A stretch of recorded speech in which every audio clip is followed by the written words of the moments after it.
and welcome to Influence, the show all about the College of Agriculture and Life Sciences at Mississippi State University. I'm your host for today, Daryl Sparks, Associate Dean for the College of Ag and Life Sciences.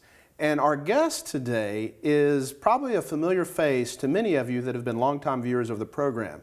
Here with me today is Dr. Jessica Graves. Welcome, Dr. Graves. Hey, it's nice to be back. It's great to have you here. Our positions have reversed. Indeed. So whenever I first started in my position, you were the host of Influence, and now I'm interviewing you. So it's interesting to see the seats swap, so to speak. This is going to be fun. So welcome. Thank you. Welcome. Thank you. So for those of the viewers that are new to the program, why don't you introduce yourself and tell us about kind of what's been going on in your life recently? Yeah, so lots of changes since last year, as many know. I am Dr. Jessica Graves, formerly the Director of Academic Advising in the College of Ag and Life Sciences, That's right. and so many memories and experiences have come through that. But I now get to serve as the Director of International Capacity Development with M4 Institute, and have recently been selected as a participant of the American Farm Bureau Federation's Partners in Advocacy Leadership Program. We'll call it PAL, the PAL program. That'll be a little bit easier for you. That's easier to say, PAL, okay. Yeah, so lots of changes, and I'm excited to be here. And you still do some teaching for the college, is that right? Yes, I'm so grateful for those opportunities. So I'm still teaching a few classes, environmental science, international ag classes, so the International Ag Systems class I'll teach in the fall, and also a class that Dr. Wells and I developed several years ago called Animal Agriculture and Society, and so that's been a lot of fun to stay plugged in with the college. Very good. We're happy to keep you involved. Thank you. So this PAL program that's done by the American Farm Bureau Federation, tell us a little bit about that program. What is it exactly? Yeah, so it's a really grand opportunity. I'm so excited for this. In fact, I'm actually only the second participant from the state of Mississippi. Shout out to Dr. Julie White. She was the first Mississippi representative in the PAL program. And so essentially, it's a 2-year intensive program for agricultural advocacy work. And we just went to New York for media training. We'll go to DC for policy training in September, and then Chicago in March. And then the last event or the stop along the way will be an international trip, and that's still to be determined. But the program is really designed to really enhance the skills, the advocacy skills of farmers and ranchers. So for me, I don't farm full time, but I do have I operate in the space of agriculture education and do a lot of international agriculture work. And so that's really a grand opportunity to be able to speak and work with partners. But this particular class, we have individuals from organic dairy farms in California to fruit farmers in Utah to apple growers in the Carolinas. I mean, their partners in the advocacy program are really spread across the United States, so that's exciting. That's fantastic. So it's interesting though, the first place they took y'all was New York City, and so I imagine many of our viewers are like me. When you think of Mississippi versus New York City, it's a very, very different experience, right? But the reality is we're experiencing many of the same challenges, even though it's a very urban setting, New York City versus a rural setting in Mississippi. Indeed. Can you talk a little bit about what that experience was like in New York City? Yeah, absolutely. So like I said earlier, the purpose of that particular training module was to focus on advocacy work through media. And so we spent quite a bit of time doing interviews and things of that nature, working with some of the staff and going through a coaching process. But we also had an opportunity to really network and branch out into New York City proper. So we met with individuals from the mayor's office to discuss how New York is handling the current immigration challenges. We went to the largest green market or farmers market there, and were able to interact with local farmers and ranchers and get some perspective. And so for me, I often think about things through a food security lens.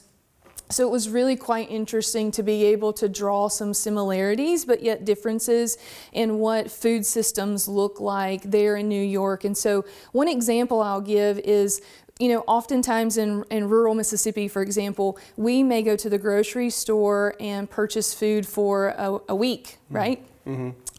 But we have larger refrigerator spaces in many cases. And so when you think about what life looks like, what does the food system look like in a very urban environment, it was just so interesting to be able to see how food decisions are made amongst consumers, how the food is produced in among those farmers and ranchers in an urban environment. And so I think about it through the lens of food security, and making those connections between farmers and ranchers, whether it be in an urban setting or whether it be in a rural setting, to make sure that America has food, at a safe and wholesome food supply. That sounds like a fantastic program, and New York City, and then going to DC and Chicago down the line, and then you said an international experience. That's going to be incredible. And you said it's a 2-year program? 2 years. 2-year program. Well, that is fantastic. Well, when we come back from our break, we're going to talk to Dr. Graves about how this program, this Partners in Leadership Advocacy program, affects our faculty and students here in the College of Agriculture and Life Sciences. So stay tuned.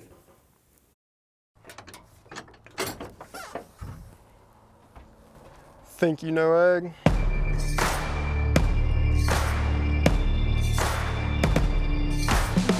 Think again. We are creative.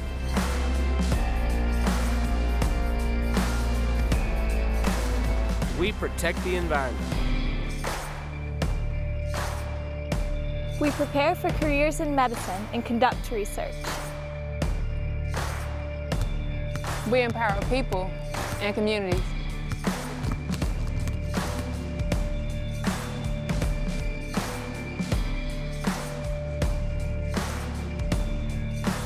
We are technology driven.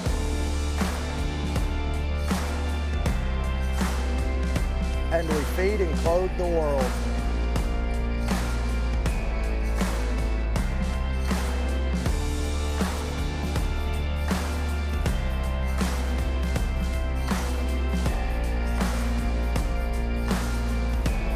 We are the College of Agriculture and Life Sciences at Mississippi State University.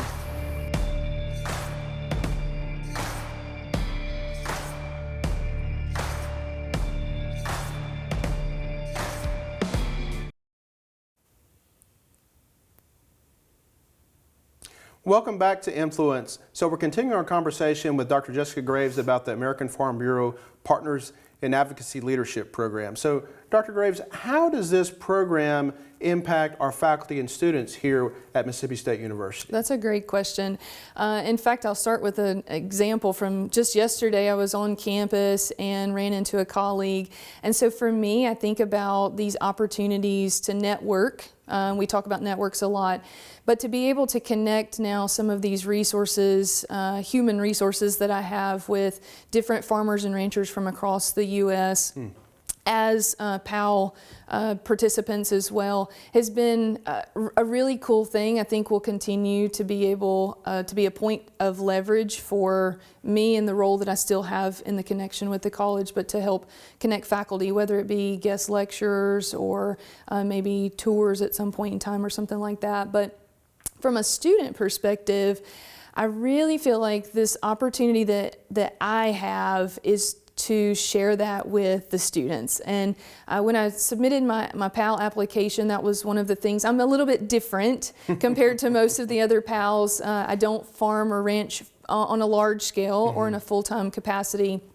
And many of them do. Sure. And so to be able to use the skills that I have as an agricultural educator, but to then lean into my PALs and just make these connections, I think is probably one of the strong suits that I have bringing to the table as an agricultural educator. So my hope is really to be a connection point for the faculty and also the students in helping them make next steps, whether it be professional connections or maybe job or internship opportunities and things like that.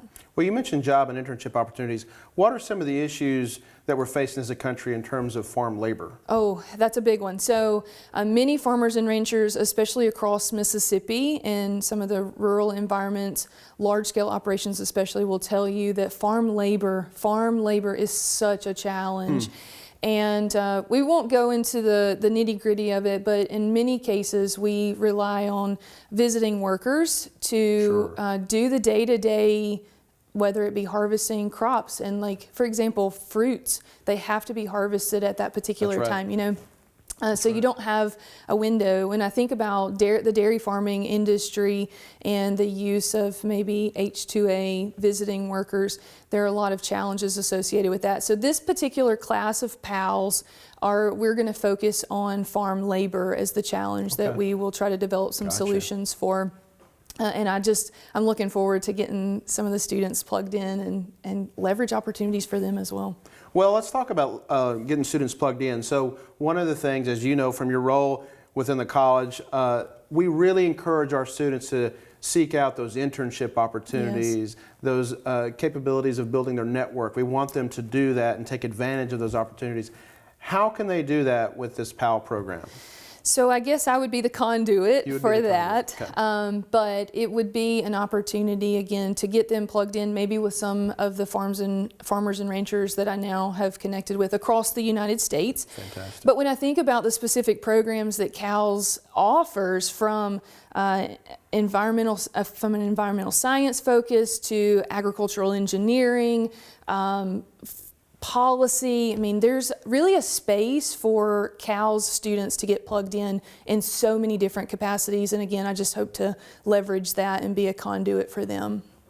And obviously this program is put on by the American Farm Bureau Federation, but you were supported in this effort by the Mississippi Farm Bureau, right? Yes. And so how can students get involved with their local Mississippi Farm Bureau? How do they go about that? Yeah, so we will, Mississippi Farm Bureau Federation will host an event likely this fall to allow just a networking opportunity for students to learn more about Farm Bureau Federation here in Mississippi, and to open up some of those professional network opportunities. And so stay tuned on more information about that. We can share that for sure. Very good. Very well. Congratulations on your selection. So the second one from Mississippi. That is fantastic. So congratulations on that, and I look forward to hearing about what goes on in DC and Chicago and where you go for this international experience. That'll definitely be up your alley, going international. So because I know you love to do that. Well, thank you for joining us today on Influence, and we hope to have you again. And folks, thank you for joining us as well. We appreciate you tuning in, and we'll see you next time on Influence.